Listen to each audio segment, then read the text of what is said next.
Hello and welcome to a game of Dota 2. You are watching Na'Vi taking on Aspera. Na'Vi will be on the dire side for this one, Aspera will be on the radiant side, and you're watching StarLadder Star Series. It is day 17, and we're here with game 1 of 3 that we'll see today. Of course, I'm not by myself. I will be once again joined by Vikermond. Welcome back. Hi Shiver, good to be back. Na'Vi Aspera, certainly Na'Vi, one of the most favored teams, but they're in this position now where after a loss that they took a couple days ago, I think a lot of teams are going to be trying to nip at their heels a bit. They've seen a little bit of the mortality, or that sometimes Na'Vi might not be taking the game 100% seriously, and so I think Aspera, one of the teams that can definitely try to take advantage of that. I fully agree. I think if someone was going to be taking up a game off Na'Vi, it was going to be Power Ranged, and I actually mean that. I would have said those guys because they are very strong, mostly up against CAS teams, we know that. But also Aspera, a very strong team. I'm kind of worried that they're playing with 2 stand-ins though.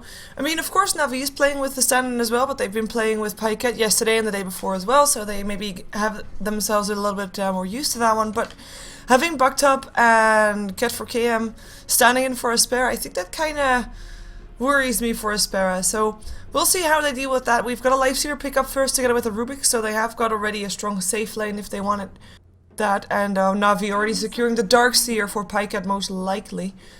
And of course the bans, no real specific special bans. I mean, Bat Nio still removed from the pool, also the Visage and the Naga Siren. We still have all those heroes up that are fairly new and tanky, like Timber, Abaddon, and I wouldn't be surprised to see them here. I do think we'll see maybe some of the new cast. Na'Vi will probably ban OD, yeah, okay, no surprise. If you're going to draft Puck, especially if you're going to draft Puck this early, OD is a mandatory ban. In fact, you basically have to draft him in that 4th slot, the way Na'Vi did here, where you can just take a ban immediately afterwards and not have a pick available to the other team in response. But this gives them a nice early Dendy Puck. Puck, a hero who can really take control of the pace of a game and just basically just completely win you games if he has a good enough performance. So Na'Vi not playing around with this draft, basically. Now that Puck is secured, they can go all sorts of directions from here, and still, as long as Dendy does well in the middle, which we certainly expect him to, he'll be able to really just take control. Other than that, no surprises really in the picks. All these heroes like Troll, Abaddon, they're very strong, but I don't think they quite rise to the level of the 4 heroes you see banned here. Or, for that matter, some of these heroes that sometimes sneak into the first bans, like Darkseer and OD, if you don't want to face OD. I really don't think anybody is at the level of, like, a Naga Siren or Io or Batrider. Those, to me, are the 3 heroes that just... When they're in a game, there's just a substantially better chance that team is going to win. Yeah, I do like that Storm Spirit off pickup for Sharfik. Of course, he is the captain himself today, so he just secured himself his best signature hero, I would say. He is very strong on that one, and also... One thing that I've noticed, I mean, with a Storm Spirit, it's often said that, you know, if he gets shut down too hard in the early game, he has a very little chance of getting back up on his feet. But Sharfik is a player that actually is able to still make that happen, and he is a very aggressive Storm. And I kind of like that. I do know, of course, that Puck is fairly decent counter towards him. Of course, the silence will make it troublesome for Sharfik to zip away if there's need to. But I like the pickup, and we're gonna see how aggressive Sharfik can actually be. I do wish that they had maybe a better hard carry in the end though. I mean, Lifestealer is fine and everything, but there's a lot of pressure on this Storm right now, and I would have liked to have something that can carry a bit harder than a Lifestealer perhaps. I get what you're saying. I do think that I think Aspera are trying not to be sort of, to just have Na'Vi psych out there, change their picks too much around Na'Vi. So they just want to go for a good, solid lineup, but not trying to sort of do anything they can't do. Like, they know that they probably aren't going to vastly outlane Puck, so they didn't pick something to try to sort of counter the hero. They just sort of picked what Sharfik's best hero is and try to leverage that. Yeah. And then you're probably not going to outfarm Hvost either. Like, it's probably not a reasonable expectation. So they don't go for something that's going to be going over the top in like 70 minutes. They just go for a nice solid Lifestealer. It's amazing paired with the Storm Spirit. And they have a credible way to win the game, even if Lifestealer doesn't get amazing farm. Just put the Lifestealer inside the Storm Spirit, and as long as both of them are doing well enough, you can try to dominate the map. Yeah, I do like the pickup for Na'Vi though. Picking up a Treant Protector, interesting to know that they favor the Treant over the Abaddon, but I think most of that is because of Storm. I mean, if he can find someone to gank... Storm normally, like, he's a very calculative hero, if you will. You want to hit and then use something, etc. It's just to hold that, like, that one last hit, you already walk away or zip away after you kill a target. You already know when that's gonna happen, and with the Treant, it's just not that easy for Storm to really quickly burst someone down. So I think it's a very strong pick. Also, with Chen picked up, so they're going for the surviving route. And you already mentioned, like, it's hard to outlane a Vost or to, you know, outfarm a Vost. With the Treant Protector there's really no way of shutting down a Vost as a carry, I think. Especially since, from the looks of it, they're just going for one carry. Because Puck, of course, will be a dominant mid laner, and then just have the Treant being, keeping a Vost safe. I like the pickup. I do like Aspera's pickup as well, though, because now we have two heroes that Lifestealer can infest to and just gank up on people. And of course Track Gold, so all the kills that Charvik does get will be rewarded extra. And I think they have a very mobile lineup. And I'm gonna see if they can actually punish Na'Vi in terms of positioning, because that's a very tough thing to do. Did you just say she with a Puck can't carry? How soon we Well, forget the you know, Fata phase boots? You can carry. But he is not a hard carry. Sure. Not your typical, like, of course he can dominate. I would call it dominate rather than carry in case of a Puck. If Puck is dominating, he can carry, but it would be a dominating Puck rather than just a carry. Right. If that makes sense. No, I'm mostly kidding with you. What Na'Vi have done with the Treant Protector Chen is basically just, it's sort of like if they were playing against IOCK, right?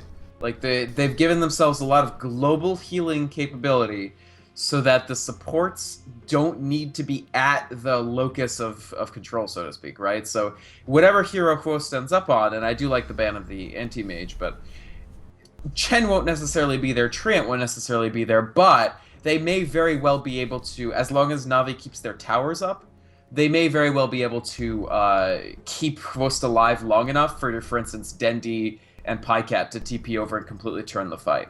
So I do think that this offers them a lot of global control. The question will be whether Aspera can punch through some interesting, very greedy lineup, by the way, coming out from Aspera. Yeah, they have Doom on the offlane normally by Inquisitor with Mechanism and stuff like that, so I'm kind of curious to see if he will do okay. Jungle, I think, because where they put the Bounty Hunter if Doom is offlane. That's very true. Then it's even more greedy than I initially thought for a second there. That slipped my mind, but yeah. It's an extremely greedy lineup. The Doom maneuvers them to much more of an all-in. Doom. Yeah, kinda. It's sort of like who ran the jungle Doom most frequently? I think Rattlesnake ran it a bit. Tongfu would give Doom to Sanshang and run it as a 4-roll Doom as well. Now, Bounty Hunter can sustain a 4 farmer team because of the power of track, as long as you're able to sort of dominate. I actually kind of like this all-in that they're building around the Doom, because, hey, if you put that Doom on Puck, or if Puck's not there, you put it on Alchemist, you can actually overwhelm this Na'Vi lineup. The only thing is the early game is going to be fairly difficult. It's entirely possible Dendi just wins the game before anything relevant happens on the side of Aspera. But it's a little bit of taking a chance rather than sort of a more stat normal pick. Now I wish they had Spirit Breaker for the true the power of the Pentacore. That would be quite ballsy. Yeah, what's this Rubik doing here? This is obviously Bullman composition. What's wrong with this? You can put Lifesteal on the side of Bullman too for a nice little train ride across the map. Oh yeah, definitely. I have to say though, because you just mentioned it quickly, like if Na'Vi can keep their towers up, right? And that made me think, you know what? Yeah. Aspera, let's say they are getting successful ganks. So you gank successfully, normally you're able to take a tower off of that, but of course there will be a bit of harassment coming in from Na'Vi to not allow you to do that. Treant Protector will heal the towers back up to full, and all of a sudden, I mean, Aspera, they can get as many kills as they want, but if they don't get buildings off of that, that's going to be very tough, and I think they don't really have that much pushing power to help them with taking down towers. Their push isn't amazing, definitely. They don't have that much AoE wave clear. They have Storm Spirit, Fade Bolt a little bit, but Scorched Earth isn't very good. Bounty Hunter and Lifesteal don't do it. So I agree. it is going to be tricky, and they have to keep their... I think, as you just said, they have to really keep their eye on the ball in terms of get kills, take map objectives. Especially if Navi's tier 1 towers go down pretty quickly, I think Aspera are actually in quite good shape. Yeah. But if you see Treant Protector still healing tier 1 towers at like 18 minutes, Aspera are in actually pretty deep shit. Yeah, they need to be at least ahead at that point. Otherwise, they won't really have that much to do against an Alchemist that will be pretty fat at some point. Let's see who is playing what. Of course, we have got StarSeries. It is day 17. This is game 1. We have got Aspera versus Navi. Aspera on the Radiant side. They have got Bucked Up, who's standing in. And he will be Alright, hang on 1 second. It's Victor, right? Victor. Yeah, alright. What? I had to clear this up with Kanaz the other day. It's just written in Romanized characters, but it's definitely Victor. Who? Bucktop? These are not Romanized characters. No, I mean they are, but it's really... Oh, I mean, yeah, but... Okay. They're... In Cyrillic, it would be Victor, so I think he's probably Victor. Okay. We'll call him Victor. I mean, he does play for Infinity, or used to. Or for one, so, or yeah. both. But he's playing the Rubik for this game, so he'll be the hard support in this one with a 4 kind of core lineup for Aspera. We have Inquisitor playing the Lifestealer on the bottom lane. In the mid lane we have Sharfik on a signature hero Storm. So far 4 last hits for him, with Denny sitting on only 1, so doing okay-ish for himself, though he still has to deal with that living armor. That will be annoying. Will mean that Dendy gets a bit of a... well, a bit of a head start in the lane in the end. And of course on the top lane we have Go Audio, who'll play the Bounty Hunter. Interesting to note that Go Audio is not the hard carry this game, he'll be playing the Bounty Hunter. Normally it is Inquisitor on the off lane and Go Audio taking on the carry role, but this is different in this case. Of course, last but not least, it is a Doom. He is indeed jungling, and he managed to get himself a troll as first devourer, so he can help himself by creating some skeletons, and that of course will help his jungle substantially. Yeah, love those skeleton babies. One of the better eats that you can get. Eventually, he'll probably... Wild Wing is really good too, because of the ability to just stack up a camp and then slowly vomit it down with a tornado. Yeah. Oh, and it's of course Cat for KM that's playing that. Oh, yeah. So the 2 stand-ins, I guess, right? Victor is a stand-in, or maybe he's official now? I don't know. He's like not... He doesn't have a stand-in tag. And didn't Stompa leave? Or was that a different team? I don't know. I think that was this team, so I suspect that Victor is actually maybe now an official member, and that's why he's not having a stand-in tag. It could be. Alright, well, Navi on the Dire, definitely going to seek to make that 1 loss to Power Rangers their only one, running a much more standard lineup here. No Bloodseekers, no games, just angry Navi that wants to destroy you. So Dendy in the middle on Puck, doing quite well already. It's not a hard lane against Storm Spirit, frankly. For Puck, it's completely manageable. Then in the bottom, you have Pycat, standing in for now the 3rd day for Navi and Starladder. He's on the Darkseer. And then that leaves the tri-lane top. It'll be Poppy on Chen in the jungle, currently farming with that Wild Wing Ripper Tornado. And then Kuroki will be supporting on the Treant Protector, with Hvost on one of, I guess, his better-known heroes now, which is the Alchemist. I guess if people didn't respect Hvost's Alchemist, they probably did after that beginning of Game 5 of the Grand Finals of TI3. I would hope so. And we have got some being charged up. They're still good. I'm not going to try and do anything about it. They don't have any detection here, actually. But right now... Wow, right now Doom is in a lot of trouble. Never mind, he pops himself. They're, like, Aspera is leaving an Alchemist free farming, and that's a scary thing. Of course, there is also Bounty Hunter hanging around, but there's still Grievous Greed being maxed out first for Hvost, and it's going to be a scary situation when you know that there's an Alchemist free farming, so there's now extra pressure on the other lanes to do really well. I'm curious to see if Lifestealer goes for a Hand of Midas, which is sometimes the case if he wants to try and keep up with an Alchemist. But I actually, in this kind of game, I would not recommend it, because they just don't have the time. They need to be getting some action done fast, so early game items would be best here, as we have maybe got to Pike in some trouble. Like Midas. In comes Doom as well. He has got an ensnare. The Surge is there. The ensnare will be there as well. Actually, he's just completely blocked in. He can't go anywhere. Nicely done. Or eating himself out. Pycat, can he actually get away here? I don't think he can. Living Armor will help him out. Nobody coming to help him from Navi, though. He is so dead. First blood drawn by the Rubik. Bucktop taking it home. Nicely done for Aspera. He did get Rubik to use Fade Bolt. Rubik was trying to save mana to have a telekinesis for when for when Pycat comes back, so they could just repeat it. But instead, he forces out the clarity from Rubik. So that's a little bit of... And he wasted some time. He wasted about half a creep wave's worth of time for Doom and Lifestealer. So Pycat did maximize his presence, even though he was in the end trapped and killed. And as for lanes, I mean, the Lifestealer certainly will have a pretty easy lane. I don't really think I'd want him to go Midas either. I don't think he is. I think it would be a mistake here, simply because they don't really have the time. And they don't really need the Midas either. They have a Bounty Hunter to provide extra gold for Sharfik, who is now dead because he doesn't have Ball Lightning. Yeah. Good rotation from Puppey. Easy with the Ensnare to catch him just before level 6.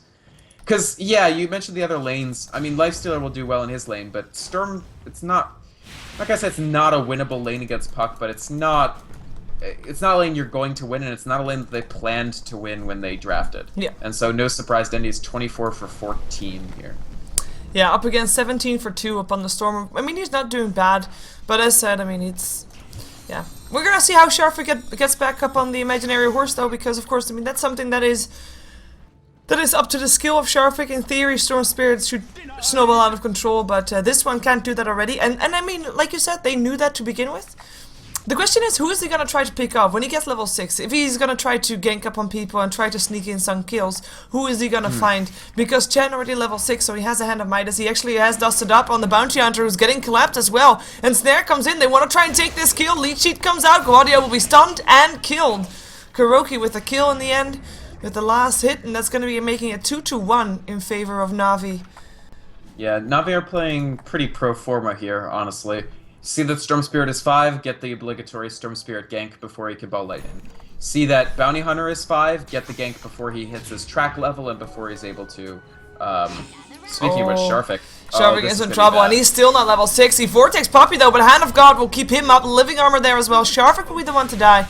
Pycat actually rotating mid for this as well. In comes some support, Gaudio sitting around, but there is of course a Sentry Ward up, so they are not going to be caught by surprise. Na'Vi, that is Dendy, still finding Gaudio, just some harassment back and forth. A lot of rotations for Aspera, but none really making a difference. Good. Yeah. I mean, this is just textbook from Na'Vi, right? Like, they're just getting the kills at the exact moment to... They know that Aspera have an all-in composition with a particular timing window, and they've already damaged that timing window by a minute or two just by these last 3 kills. So it's very well played for Na'Vi, but it's maybe not the most enthralling thing to watch, since they really are just... It's right out of the pages of how to beat a lineup like this, basically. Yeah, Storm Spirit, before he's level 6, you have to try and keep him down. Bounty Hunter, same story, before he can get those track kills. I mean, the kills haven't been trades just yet, but when they start getting trades, and you don't want to be having a trade with track there, at least delay it as long as you can. So Bounty Hunter still stuck on the top lane. We've got Puppey coming around again, though, going for Sharfik again. Can they actually take him down for the 3rd time before he reaches level 6? Because that would be, well, either really bad on the side of Sharfik, or quite impressive on the side of Na'Vi. But I think that Sharfik will be safe enough to not let it happen, as we do have Pycat, by the way, harassing the Doom out of the jungle. Doom, who's level 6 already, gets a Dream Coil. Sharfik can't help him right now, and we're gonna see this Doom fall. There's one more hit to go, and Puck gets a kill. And actually, Dendy jumps to Sharfik, who is level 6, but silenced up. Now Ball Lightning's away. Is he gonna be in time? Vacuum is still there, but it doesn't look like it's gonna be getting themselves a kill. Oh, he zips back in. The dust already there, but it is Sharfik that just suicided for that one. In comes Inquisitor, but what can he do right now? Does he actually... I mean, he's got phase boots, but he will never be in time. He knows that too. He backs off, but that was just a feeding Storm Spirit for a second there. Yeah, Na'Vi really punishing Sharfik's Storm Spirit. You can clearly see why some teams, some less high-tier teams than Na'Vi, have been first banning Storm Spirit against Sharfik just because they know the power of this player on this hero. But Na'Vi are like, well, it's fine that you're good on Storm Spirit, but Storm Spirit isn't a hero that you can just take whenever and be fine. We will have the counter, we will punish you. And especially, I mean, Puppey has just been abusing Sharfik with his Chen. Yeah, of course, maybe a bit tougher to do right now that he's level 6, but we're gonna see if he can make it worth it. He goes for a Vos, who's charging up a stun, but it won't be in time. Hand of God still coming through as well as a Living Armor. Can he actually get himself away? He got a double stun there, but he still is on the run. Tracked up, there's not that much mana left on Sharfik anymore, but it doesn't matter. Gaudio in the end with a kill. First track kill on the board, but in comes the cavalry. Literally an army of of four-legged creatures coming in. Sharfik getting stunned, getting Dream Coiled. He does have a bit of mana again to zip himself away. Should be enough. Go Audio though, completely out of mana, but he's still managing to make himself invisible before going in, and they don't have detection anymore. In comes the Doom. Doom's up Dendi, but Dendi has a living armor. He is a very, like, he's not dying anytime soon. Maybe Doom will though. He gets himself out. Still they know that Guadio is still around this. They won't be able to get a kill up on Dendi. 4 heroes of Navir on the top lane. The graphical effect of having Doom and Track up on the same target is pretty cool looking. It's completely but red. yeah, that was a pointless. That was more. I don't think that Doom really had a purpose. There was no way they were going to kill him. There was also no way that Audio was going to die if they looked at his inventory. Here they go. They might actually get Forced again. This is a pretty good kill to pick up. Oh, maybe not. Sharfik's out of mana too. Yeah, living armor is still there, and he is invisible inside his Shadow Amulet. That's a very painful loss to take as you spend the next Lifestealer ultimate and the entirety of a Storm Spirit mana pool, and you don't get the Alchemist. Yeah, that's tough. I mean, those are the kind of kills that they should probably get. If you want to still have a Storm Spirit that's doing well, you have to continue getting kills and... or at least getting free farm somewhere, and he's not doing either right now. They're gonna go again though. He has got some mana again. Of course, he got himself the rune. We now have got the Shadow Blade ready upon Avo, so it will be a lot easier for him to get away. And there is no detection up on Aspera just yet. Rubik does not have any detection, and nobody is actually carrying any form of detection at all. So that will be something that they're gonna have to get first before they try again. Sharfik will come back mid, see if he can do something there. As we have Na'Vi rotating bottom, Avos will end up stunning himself. Then he is around there as well. And they'll see if they can get a kill up on Inquisitor, who of course is still farming. I mean, Inquisitor is not doing bad at all. Unless you compare him to the Alchemist, but let's not do that. But he is still, I mean, he's still doing pretty okay. He's sitting on 63 last hits. He hasn't died yet. He's got 1 assist. He's level 8. And they're actually going to try to go up on Avos. The track is, of course, there. That's a detection that they have. The Doom as well. One dead Alchemist coming right up. Nice track kill. And, of course, I didn't even mention the track, but, of course, you don't need detection if you have a track up. Right. These kills are actually... Aspera doing a very good job of targeting Host. They do know that to high ground them, even if Navi has a good early game, they need Alchemist to be doing well enough to be able to take the high ground. And Host... I mean, Aspera didn't have a, like, we can kill you at, like, 2 minutes lineup. They had a, we want to find this timing and then kill you. Oh, so, Sharfik. so far they're finding it. Balls lightnings away. Is it going to be enough? Tesafate doing quite a bit of damage. Sharfik can still jump away if he wants to though, but he actually might be wanting to go on this. Puppy in a lot of trouble, but he gets a living armor. In comes an overgrowth from Kuroki up on 2. In comes a Doom as well. He's actually, what the hell? Doom went for his tornado for a second there. Will be forced back away from the Chen creeps that are chasing him down. Puppy still tracked up, but still not dead. Pops the smoke, pops the dust, but it doesn't actually catch Guadio, and they still go for Puppy. They get the track kill right there and then. Then he jumps towards the Doom, is able to get a pick off. Sharfik still running, no more mana for him. It looks like he'll be fine. In the end, it's a 1-for-1 trade in favor of Na'Vi, I still think. But considering it was a track kill, that puts it back into the hands of Aspera as a Lifestealer just dies bottom. Was that a solo kill? No, we have a Darkseer helping out with that. Surge. Surge was really useful for that. But yeah, Ghost. A little bit of outplay on Inquisitor there. He's also just caught in between the tower area when Pyket decided to come help Ghost gank him. So that's the revenge of Alchemist there. And Na'Vi did tie up the entire team of Aspera. The more Na'Vi does that, the less time Aspera have for these gank attempts onto the Alchemist. And the more time Alchemist just has to free farm, take map objectives.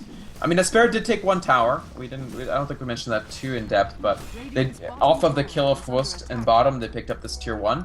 But Na'Vi, and this is extremely smart, they managed to respond by pushing down this tower here and the mid.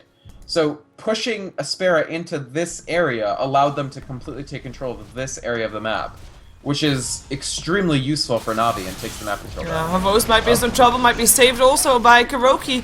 We do have a living armor stolen by Bucktop though, and he keeps himself up with that. Havos will also end up going down. Pycat and... oh, that's gonna be Darkseer dead as well. That's gonna be 3 dead here on the side of Na'Vi. The tower still gets picked up, and the courier snipe, who took that one? It is a, Dendi's dead top. Then he's dead top. This is pretty big place for Aspera. And it was a track kill top as well. Of course, bottom, no track kills. But what an important steals from Buck top. He stole living armor, kept himself alive because of that, then stole vacuum, and was able to vacuum and Darkseer and Alchemist and Tree back in there. And it was pretty significant for sure. Yeah, Victor, definitely excellent play from this Rubik. And overall, Aspera, this is exactly the time when their lineup needs to shine. And I think they're doing well in the sense that Storm Spirit is probably doing worse than they expected, but they're still managing to keep the train on the track, right? Like sometimes you can just see something get completely derailed because the mid doesn't do as well as they want it. But they're actually doing fine because the rest of the team and even Sharfik is maximizing what he has to try to keep it rolling. And here they go again to try to keep it rolling on Xbox. Yeah, the net's already there. Avos tries to fight his way out of this. He's already tracked up. Hand of God helps out. Sharfik tries to help out. He's got his own Hand of God actually, or own living armor to try and help out. They don't get the kill. The TP in from Pika was enough to make sure nobody ended up overcommitting, which was probably the right call. So good to know that Aspera do have some form of you know, control over this, rather than just overextending to try and go for a kill, because this would be a point where a lot of teams would just say, oh my god, we need to get this kill, because it is the enemy scary and it's worth dying for, but they keep the, I think they get the right call there. Yeah, I mean, Sharfik had haste runes, so he had ways to escape even if he committed very heavily to it. It does waste the rest of his mana pool, but he was basically dry on mana anyway. It's a shame that they didn't get that kill. They do want to essentially be constantly getting kills like that, but again, that's Navi's lineup, right? That's the whole point of the living armor and Hand of God, is to have it available in those situations. I wouldn't even be surprised if Puppey got an earlier Aghanims than you usually see, just for that lower Hand of God cooldown to be able to constantly respond to Storm Spirit, Lifestealer, Doom, Bounty Hunter with it. Yeah, and I mean, Puppey has been involved in 6 out of the 8 kills thus far. So he's getting that gold for sure. He only died once, so we might have a go here, indeed. Infested Lifestealer there, they go for Denny, but they don't know that everybody of Navi is around here. In comes the Overgrowth. Sharfik already silenced up and brought down. Inquisitor tries to do what he can. Will try to... Who is he gonna try to eat up? He's actually not doing anything. Now he goes on Puppey. But that's already after his teammate, the Doom, is almost down to half HP. He gets a stun thrown at him. Avos chasing him down. His Chen still ends up going down. Rubik tries to do what he can. Karoki gets picked up by Go Audio in the back foot. And there's a track up on Pycat, and he'll drop as well. As 3 for 2 as Avos was still able to pick off the Doom. But with his Shadow Blade, he should be able to get himself away just fine. Overall, pretty good for Aspera. So far, they haven't really validated the Storm Spirit buyback. Like, okay, they killed Darkseer. Maybe they wouldn't have killed him without the buyback, but if they manage to take a tier 1 tower, and especially if they can somehow maneuver into a favorable Roshan, that's one thing. It'll be tough. But another possibility is that Dendi still finds his kills in the back. I mean, the Doom didn't last long enough for the puck. I mean, or rather, they didn't focus anything on the puck until the Doom was already over, so the fact they didn't kill Dendi is definitely a shame. He's at Blink Dagger, Treads, 1k gold. And Navi, they keep the tier 1 tower, and so they keep map control. Probably can even Roche, and I don't know what... I'm not sure that Aspera can do too much. We're gonna try. There's a Doom up again in 36 seconds, but I think that Navi can probably take it down in that time. I mean, the Acid Spray just reducing that armor of Roshan. He's at -1 armor right now. And everybody being around here, why not? They can actually take that, indeed. Although we might see Sharfik being all ballsy and stuff and try to sneak it in, but he is very far away to actually try to sneak a Roshan, or try to sneak an Aegis in this case, actually. So he'll be too late. And that's gonna be indeed Alchemist with the Aegis. Audio still gets Overgrowth. There are still 3 here. Dreamcold there as well. Vacuum back in. Doom taking it very low. That's gonna be 1 pickup already. Avos being kept alive. Hand of God mechanism takes a stun in the face, but it's okay. Everybody lives. And a Leech Seed, indeed. That was an important one. They still were able to find a Buck top. They kill him off, so 2-0. Just slight overconfidence from Aspera. Maybe not having the timing exactly right. But Avos, they almost took him down. It was so close. And then in comes all the heals that Navi can throw out. The heal lineup. Yeah, the Leech Seed and Living Armor and Holy, goddammit, Hand of God and Mechanism was enough to keep the Alchemist up, and that completely lets Navi turn the fight. And Aspera, that's really scary. In a 5v5 fight like that, that big heal is a huge problem. Aspera much more favored in these smaller scale engagements. Oh, cute. Do you see what they did there? They send Dendi throws an orb yeah. 1.5 seconds into the Test of Fate sendback, so that he's able to refill his bottle in the fountain, and then still come back by teleporting to the orb. Yeah, now he has the full bottle again on top of his Blink Dagger and 1900 gold. He's looking pretty good. Looks like Na'Vi want to try and use the Aegis that they picked up. Or at least trying to force Aspera to sit behind their tier 2 tower, while on the other side of the map perhaps some of Na'Vi might still be fighting. Oh, they go for Doom. Already silenced up.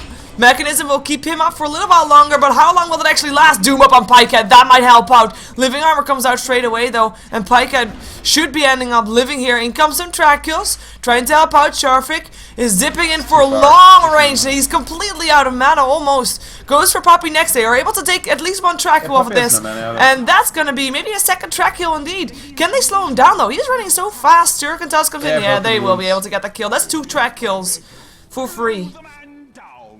Yeah, Na'Vi pressing with no mana for either... Poppy didn't even have the mana to Arcane Boots, much less Mechanism. So, definitely unnecessary deaths. They do get Dendi out again. He's at 2.5k.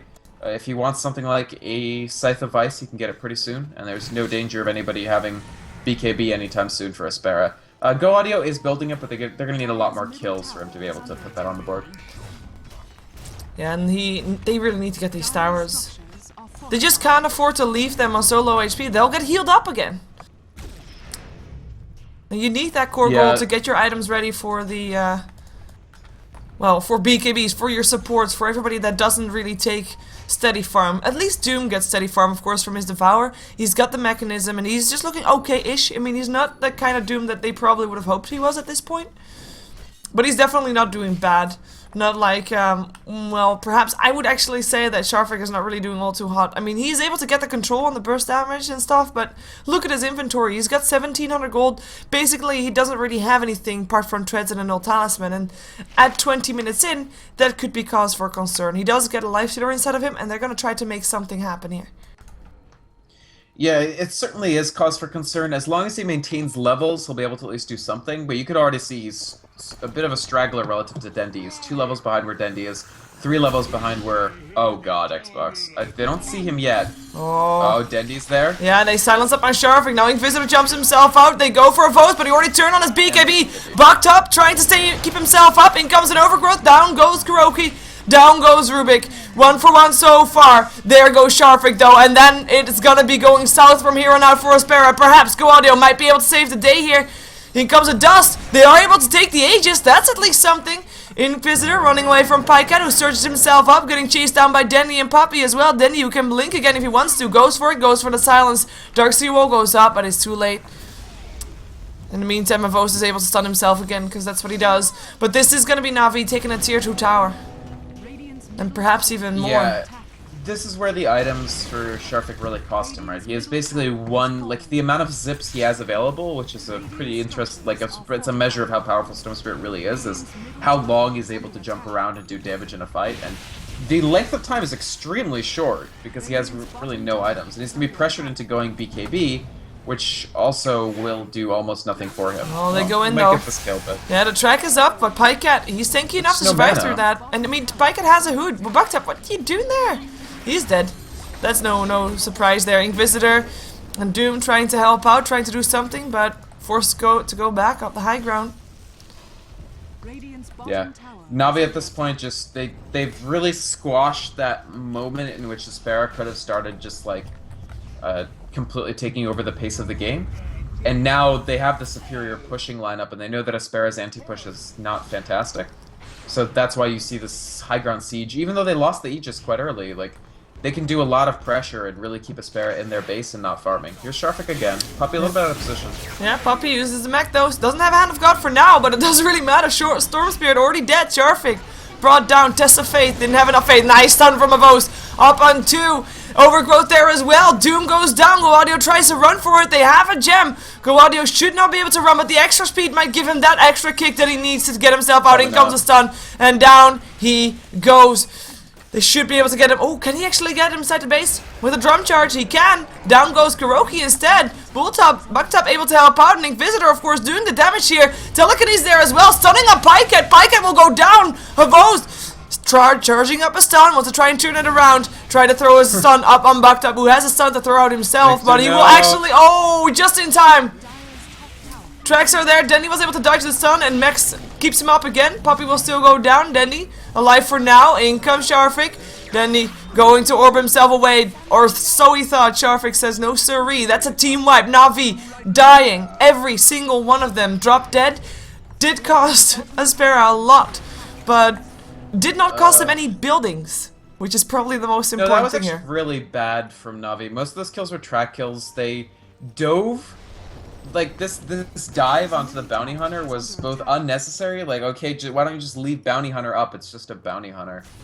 I mean, they wanted to just, they're having fun at this point. They felt that they were way ahead, which they are way ahead, but that was really unnecessary, and they lose an entire team, and most of the, like, that was all of Bounty Hunter's BKB. He was at, like, 700 when that fight started, and now he's still at 700, but also has this little new item in his inventory. Yeah, and Sharfik has himself an Oblivion Staff now. He's got the gem, of course, picked up from Puppy that he had, as there will be a tower, 2 towers destroyed off the back of that as well. So this is a big deal for Aspera. They were, of course, fighting next to their base, so they didn't actually buy back anybody. They did, of course, die, but because they were so close to their base, they were able to just join the fight the moment they respawned, and because the fight lasted so long, that worked out great for them in the end.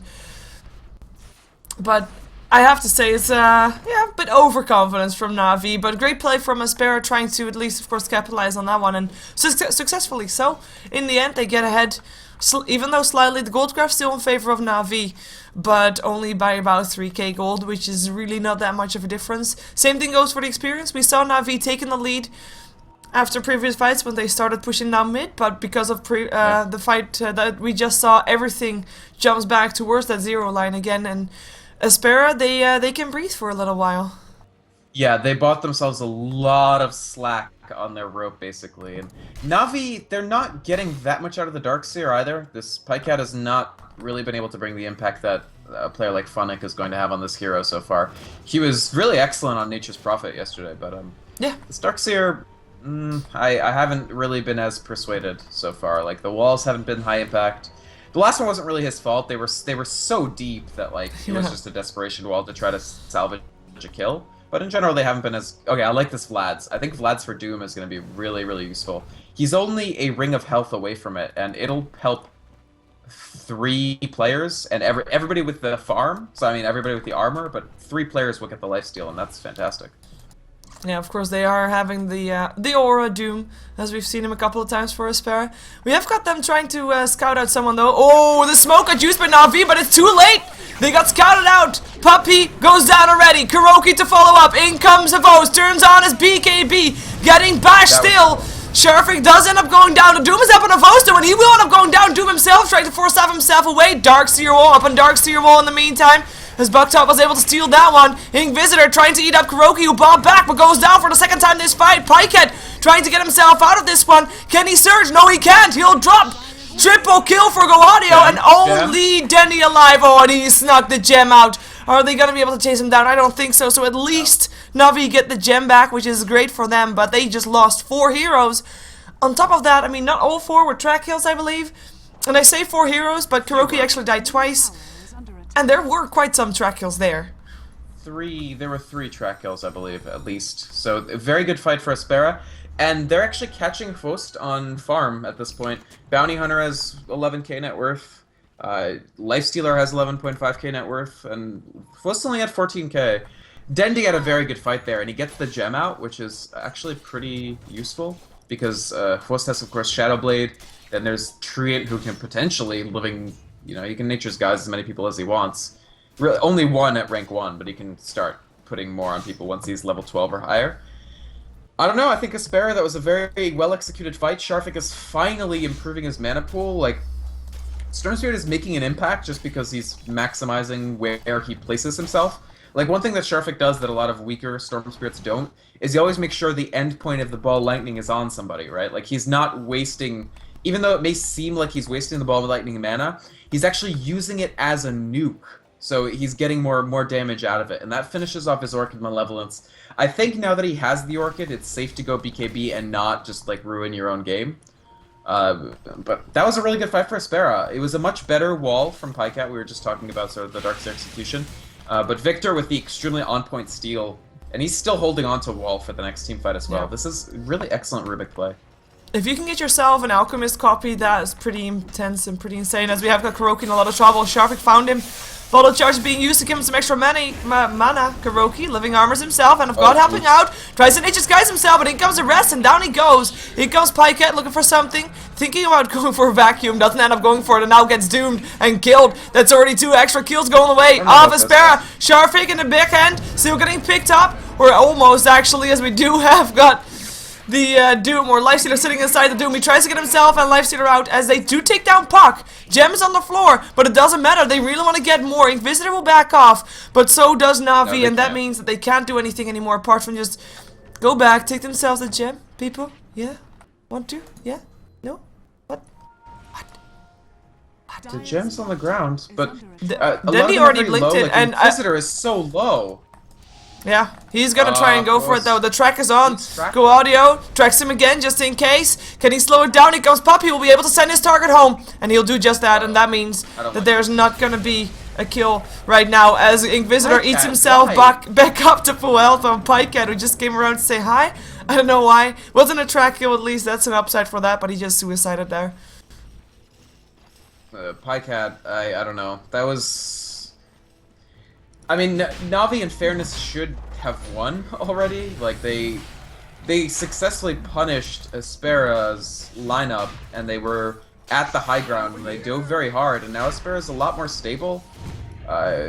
Oh, interesting. Oh, Courier killed by a Vo sitting in the Shadow Blade. Bucktop getting stunned up and killed off before he can see anything major. In the meantime, Inquisitor gets Overgrowth, rages out of it though, really wants to go for a Vos. That will be a man fight. We're following Puppy, who will get brought down here. Track kill added. Kuroki getting tracked. Go audio looking for a pickoff as we are still having no kill up on Alchemist. Actually, they're finding Inquisitor. Dreamco comes in, Denny comes in from the rear. Inquisitor tries to eat himself back full on Havos, gets himself the kill. He fests himself inside of Doom again. There's a gem around the corner, but Denny won't be trying to get it because he will be just getting himself out of there alive. So that's the most important thing, and that's meaning that there's a gem up on the Doom. There's a Roshan maybe taken down still by Aspera. Not yet over though, because Darkseid is around the corner. You can still vacuum some people up the high ground, and it's actually going to be Aspera that backs off. What did the courier try to bring? Saves. What's up? Oh, lol. The courier only had a teleport scroll for Go Audio in there. Yeah, it just had a TP. Yeah. It's nice to kill the courier, but honestly not. It doesn't really matter. The question is, yeah, Roche probably for Ghost. This is a really big deal, the fact that they'll be able to put the Aegis on him. He's not quite at the point. Oh, Dendy finds Go Audio. Yeah, hexes him up, but there's a lot of support coming out there, and that means indeed Navi also realizing something is not right here. Don't want to risk dying again. They've died enough. I mean, I was fairly confident that as long as Navi were able to do well from like the 10 to 25 minute mark, they'd just have an auto win. But that moment actually kind of passed. That was right around when they were pushing that tier 3 mid. And now Aspera, I mean, they got a big break. The last 2 fights were a huge break for them. And now we're transitioning into a series of the game where Navi are no longer auto-favored, because Alchemist is not really any bigger than Lifestealer and Bounty Hunter are. Bounty Hunter in particular is going to be a major thorn in Navi's side because he still has an 8-second BKB. He's added on a full Halberd since we last talked about his items. Halberd's going to be excellent because he's going to dodge a lot of Fwost's attacks, and he's able to disarm Fwost. And Fwost is really the main damage source for Navi other than Puck. Oh, they find Cat 4KM. He doesn't have a BKB. He goes down He's dead. Probably buys back, I think. Yeah, he can. And he should probably if Navi tries to push this one. Which it looks like they are. Back his BKB though. Yeah. And Bucked up, of course. At the very least, Navi want to force out the Doom buyback, so I think they at the very least push a little harder. Oh no, I guess not. They're not even gonna try. That means that there's gonna be mercy for the Doom. Yep. He's not gonna buy back if he can at all afford not to, because he's only a Mithril Hammer away from... a Mithril Hammer's worth of money away from his BKB. I gotta say, Aspera, they're playing really well. I think Inquisitor has been playing extremely well. He's gotten out of 2 certain death situations by infesting at extremely low HP into another player. I agree. And we're gonna see Sharvik trying to do something to Havos here. He has got himself the lifestealer inside of him. He also got Rubik around the corner. There's the silence, the vortex, and the kill. Age is gone. Can they take him down again? They've got a telekinesis still. But he has got a BKB. Oh, bashes. Bashes upon bashes. In comes Pika with a wall. BKB already over. Bucktip already down. Can they still take him down? In comes also Puppy. Sharvik is a trouble. Invisitor already dead. This will be 3 dead for just an Aegis. Or 4 dead. BKB turned on. Can he get himself away? Just needs himself 8 seconds of living time before he can go invis again. Havos will end up stunning himself. Guadio 3 seconds until he's invisible. It should be enough. Oh, gets hexed up. Oh, he went for the track rather than going invisible. Mistakes made, and that's gonna be paid for right now. Yeah, they punished Aspera extremely heavily for that gank on the Alchemist. They had no vision, right? Aspera, they knew where Quost was, but they had no vision of anything else. Navi had 3 wards, were able to position themselves, essentially use Quost as bait. And as soon as the Darkseer enters, I think Aspera were like, oh crap. Yep. We didn't keep track, really, of where the rest of Navi's team was, so we didn't account for them when trying to gank Quost. They haven't lost. I mean, they have buyback for everybody if they want. They want to just wait it out and see who doesn't have to buy back. Like, Storm doesn't, but I definitely think, yeah, Lifestealer needs to come back. And Bounty as well, yeah. They buy back the TP and no Rex loss, only a tier 3 thus far. Silence up on Pycat, in comes a Vortex. Can they take him down? Avos already charging up a stun, goes for Sharvik. Sharvik taken down already. That's gonna be an Overgrowth up on 3. Can they take him down? Overgrowth stolen by Bucktop. Avos will go down. Denny in a lot of trouble. He'll go down as well. Telekinesis up on Pycat so he can't chase down the Doom as Inquisitor just tries to find himself some targets to eat up on. Puppy will be taken down, but at least he will send back Pycat back to safety as Kuroki is sitting invisible, or so he thought. He was tracked up, will end up going down. That's 4 heroes dead on the side of Na'Vi. They didn't back off in time when the buybacks happened. They should have ran, and they did not. Well, they did. To be fair, they ran as... The thing about Storm is that he's gonna... So they weren't buying back Storm, right? True. So the Lifestealer and Bounty Hunter buyback both happened after Storm respawned. And so Na'Vi are in this awkward spot where they are gonna run, but Storm is able to zip a lot faster than you could run. I do think maybe they should have peeled back earlier. They do get a tier 3 tower out of it. Either way, yeah, Aspera once again tilting it back. This has gotten very tense all of a sudden. It's a loss that Na'Vi don't want to take, even though I think they can still make playoffs with this loss, but certainly you don't want to lose to Power Rangers and Aspera. You've still got games against Alliance on the calendar. Yeah. It's not like, if you play in Star Series, there's a couple of teams that you expect to be your tougher matchups, and this is not one of them. It should not be one of them. I mean, Aspera are good though, honestly. Yeah, and very true. They're legit. Buybacks in a tier 3, so it's not like they're stable just yet. It's still very scary for them also. Yeah, one more fight could end the game for Na'Vi if they indeed find it a favorable fight. However, the same could be said for Aspera if they find a favorable fight near the base of Na'Vi. We have the gold graph sitting still at 3k gold in favor of Na'Vi. I say still because the last time I said it was also at 3k, but it went up and down a little bit from since last time I checked. And I mean, the difference is really, for 37 minutes into the game, this is nothing at all. Experience graph, same story, sitting around 0. It's up in the air, and you know the downside of a game that is this even at this point, downside for Aspera that is that it's gonna come down to captaining, and therefore experience, as we have got Chen, well, getting stalked, I guess, by GoAudio. Let's see if there's gonna be bait here, though. Mike gets here too. Yeah, we have got Rubik making his way over. Not sure why. I like the basher for Bounty Hunter here. They want to proc as many bashes as possible on Quost to limit the incoming DPS, which I actually think is very smart. Not a typical item pickup for Bounty Hunter, but actually really can they've actually benefited from some extremely lucky Lifestealer bashes, by the way. I don't know if you've noticed, but like, he keeps first hit bashing Quost, which usually you have to buy an Abyssal to get. Yeah, and now I've noticed, it's like, wait, does he have an Abyssal already? No, it was just lucky bash. Yeah, exactly. He's just a luck sack. Yeah. But it's happened a lot of the times, I agree. Lucky bastard. He did finish up his Assault Grass, which is of course really needed because already Havos had one for a while now, and you just need to be able to counter that. As both teams have smoked up. You've got Aspera going inside the Dire Jungle and Na'Vi going inside their Ancients and into the Radiant Jungle probably, but in the end nobody will find each other. That's kind of how it works, and of course both teams are smoking for The same reason, they just want to get themselves a fight and then try to end the game, or try to make it even, or...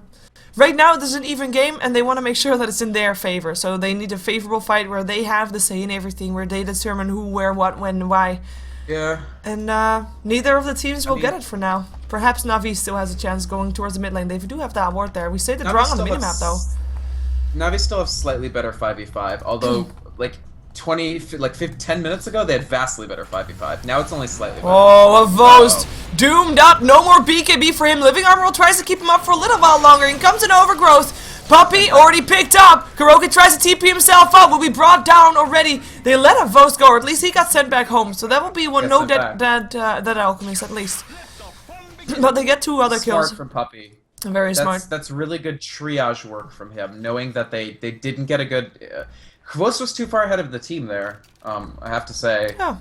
He cost them a fight that was winnable. I do think that their stand-up 5v5 is better, but they were not together. And so they lose Chen and Treant for the sake of Alchemist, which, yes, you keep your Alchemist, but this is going to be a hard fight. Oh, vacuum inside the wall, inside the stun up on 3. Bucked up, trying to keep himself up for now. Runs himself out. Dreamcall still there. Pycat in the meantime.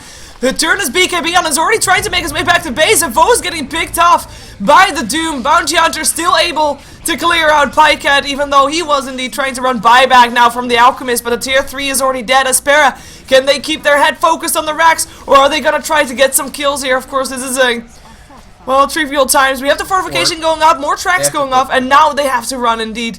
This is the point where you start being worried, because if you lose this fight, you might actually lose a game. Armlet Toggle keeping Inquisitor up. So track slows down to Vost. He's already down to half HP. Everybody's still getting tracked up. Rubik's still getting brought down. In comes a nice Overgrowth from Kuroki, by the way. That might be just enough. Inquisitor ends up going down. Armlet toggling by the looks of it on the wrong time, as Dendy is able to blink himself away towards the trees. It is going to be Inquisitor, the only one that actually died on the side of Aspera, meaning that there's not going to be any wrecks taken by Na'Vi, but it might actually be leading into a Roshan. Yeah, they're gonna. Inquisitor tried to do a little more. I mean, this is the sign of good players, that they're always eking out. They're trying to eke out every little bit. Like, I still have a bit of health. I still have armlet, so my functional health is at about 600. So I just want to do my best there. I'm not surprised he buys back. That was the reason he didn't do it earlier, was his cooldown just came up. He had 23 seconds left on the cooldown when he died. And they really want to contest the Roshan. The next Roshan is Cheese Aegis. So it's a pretty important one to take. Aspera can feel the scales tipping. The longer this goes, the better of a position they're in, simply because they do have 4 possible auto-attack threats to Navi's 1. And here we go, but they could still lose. I still feel Na'Vi have a better 5-man, but Aspera have to try. Pycat has BKB, 9-second charge. Audios is down to 5. Cat for Cam has an 8-second one. Yeah, down to 8 indeed. He has the gem though. There comes a gem creep. They know it's happening. Age is already taken by the life server. In comes the Vost. Turns on his BKB. Looks for a target. Still gets doomed. Nice vacuum wall, but the pipe is up. Go Audio still inside the Overgrowth. Kuroki trying to do what he can, but nobody actually dying just yet. Although Aspera dropping very low. Sharpik with the cheese. Inquisitor with the Aegis. Now a Vost drop. Now we're gonna see Aspera trying to take the spoils from this fight. They'll take down Dendy as well after already taking out top Puppey. This is almost a team wipe. They might have just indeed won the game. Pycat still getting stalled here by Bucked Up. He should be out, but we'll use a BKB charge for it. 9 seconds BKB charge to get away from a Rubik. Kvos and Dendy. Dendy bought out for the Ethereal Blade for that fight, and Kvos just bought back. Aspera have 60 seconds where they don't have anything to worry about. Neither of Navi's credible threats are here. Yep. I think they won. I think this is Navi's second loss. Maybe. You sound so cheerful about it. No. I'm surprised, Shiver. I'm not cheerful.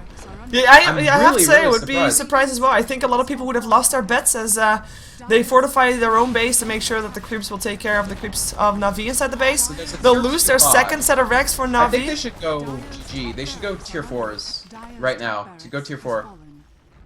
Well, they're still tier 2 standing. So Na'Vi haven't lost then. They haven't lost. They haven't lost for sure. Everything is still possible. To me, everything traces to Navi's ill-tempered decision to rush Bounty Hunter in the beyond the tier 3s. I really think if Na'Vi had just Raxed, they'd be commandingly ahead on this game. But the decision, because that led to 5 deaths, every single one of which was a track. And it was already, I think by that point, level 3 track. So that gave Bounty Hunter himself probably 2,000 gold, and the rest of his team, everybody on the team got like 1,000 or more gold from that. Like, I don't know. There's an Abyssal Blade up on the Bounty Hunter. Mm-hmm. Inquisitor can almost buy his own Abyssal if he wants to. This is starting to get very dangerous for Na'Vi if it wasn't already, and I have to say, look, wow, there's a tree growing on the gold graph. Look at that. It's almost straight up from that last fight. I mean, the thing is that Bounty Hunter, whenever you go on a tear like this, is going to... It is just going to ramp up your gold extremely fast. Like, it just increases the slope of that graph to a tremendous extent. And now they have the second halberd. This is so smart, because now Doom and Bounty Hunter are almost impervious to what Hvost is bringing. Because Hvost's BKB is at 4 seconds. His next purchase probably has to be a 10-second BKB. Yeah. I mean, he has to get it up again. The downside is, though, it's not a guarantee that if he has a 10-second BKB, he's going to be fine, because if Doom is fast enough, he can Doom me before the BKB is on, and then it doesn't really matter at all what he does. So it just means he can't use his BKB. It's a risky business. Of course, aSpera wants to try. Oh, wait a second, Sharfik, what are you doing there? Turns on his BKB, has got a Lifestealer inside of him as well. Infest out. Puppy taking a lot of damage, already being brought down by Sharfik. There goes the Overgrowth, trying to help out. Avos tracked up. Telekinesis is not able to hit anybody just yet. Maybe he can find himself doomed to hit, though, as we have got Kuroki getting himself out with the Shadow Blade. Should be enough. More BKBs turned on. Pycat slowed down, opened up, killed off. 2 dead on the side of Na'Vi. The rest is trying to run for their lives. They flee back into their fountain. Successfully so, but they did lose a couple of BKB charges for it, and, well, they lost 2 track kills for it. No Hand of God. No Darkseer Wall. And a tier 2 tower will fall to Inquisitor's hands if he has a chance. Oh, he doesn't actually go for it. Oh, no, never mind. There comes the team. Just healing. Yeah. It's not 100% over, but it's very close. Na'Vi are on the brink. And I do think that a big part of it is just playing with a stand-in. Na'Vi are a team that relies on... The whole point of Na'Vi as a team is coordinated chaos, right? And that's something that is very difficult to replicate with a stand-in, even an extremely high-level stand-in. Even Pycat, who has played on some of the best teams in the world. I mean, CLG for TI2, LGD Int for TI3. Neither of them won, but they did well enough, and just the fact that they were there. But because Na'Vi is so 5-man situation and creating odd situations on the map and sort of intuitively playing with each other oriented, they suffer more than most teams do with a stand-in. Like, I feel like Alliance could even play fine with, like, somebody for EGM or something, but Na'Vi, it's tough. Oh, bucked up, still getting stunned up. He might be just a bait, though. In comes a vacuum. BKB's turned on again. Go audio. Looking for a Foes. The Abyssal Blade is there as well. A Foes just standing still and brought down. Puppy will be next. Trying to run himself towards the bait. Hand of God already used for that. He uses his Shadow Blade to try and get away. Same thing goes for Kuroki. But Living Armor won't save his lone life. And that means that right now, aSpera can try to focus on other targets. Puppy will be a target that they want to have. The GG already called as a Fosi bought back, brought down again. Puppy will be next. That's going to be double kill. That means Na'Vi is now 2-2 in Star Series because they lost their second game of the season. And aSpera get themselves a win under their belt up against a team that I don't think they were expecting to win against. And I think a lot of people lost a lot of rares today. It's really fascinating. The game went the one way that I thought the game was not going to go. I thought that either aSpera's like Gambit would pay off and they'd be able to win around like the 10, like in 10 to 20 they'd do extremely well and just leverage Bounty Hunter and Storm Spirit, or Na'Vi would squash that, or the way that Na'Vi thought it was going to play out was Chen and Treant would just squash that and they'd push in and win around 20-25, which that second thing almost happened. But the moment slipped away, and the way that I didn't think the game was going to go was the 4 cores would actually outfarm. Because I was like, well, it's going to be tough to get there. But no, that's what happened. aSpera managed to extend the game and just play tight and canny enough that they avoided that one huge push threat from Na'Vi, and then all of a sudden you've got 4 cores. And just look at the items these people amassed by the end. Really well played to them, and definitely a shocking defeat for Na'Vi. I mean, Starladder seasons are always when Na'Vi is a little bit shakier, and then they'll pull it together for the playoffs. But they have to make the playoffs. Yep, very true. Of course, they didn't make the playoffs last season. Let's see how they do this season. Of course, last season they didn't make it because they couldn't go. They were in China. They actually did make it to the top 4, but we're going to see how they do this season. Not today anymore, though Navi is off for today, at least for StarSeries. And we're going to jump ourselves into the next game. We're going to see Virtus.pro taking on Duza. Duza, who's been doing, of course, really well for a newly upcoming team, is Dota 2. And up against Virtus.pro, one of the veteran teams that is there. So let's see how they do. We're going to jump ourselves into Game 2 of Day 17 of StarSeries in StarLadder. Don't go anywhere because we have a lot more Dota to go through today.